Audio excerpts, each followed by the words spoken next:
Баршаңызға қайырлы күн достар, мен каналыма қош келдіңіздер. Сіздермен бірге Жұлдызай.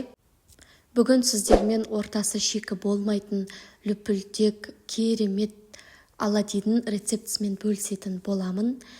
Ол үшін бізге қант керек, айран керек, жұмыртқа, ас содасы, шым-шым тұз, соны барлығын араластырып алып, үстіне ұн салатын боламыз. Ұнымызды салып, әбден араластырып аламыз. Ешқандай түйіршік қалмау керек.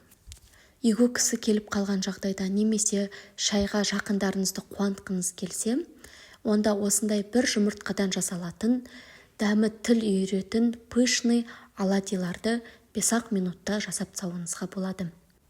Осылай растворымыз дайын болғанша тапамызды қыздырып, майымызды құйып қоятын боламыз. Бұған көп май керек емес. Осылай үлкен қасықпен бір қасық оладьиларды құйып шықтым. Екі жағын қызартып пісіріп алдым. Бір плюсы үйде айран болса болғаны, қалған заттар енді күнделікті үйден табылады. Және де бір жасағаннан өте керемет болып шығады.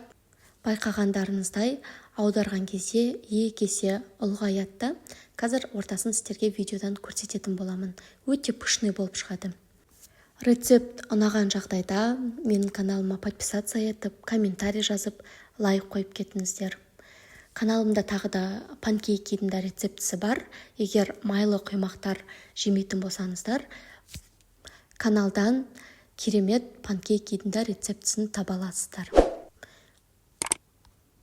Мана видео арасында айтып кеткендей, осы оладьилардың ортасы осындай воздушный, пышный болып шығады.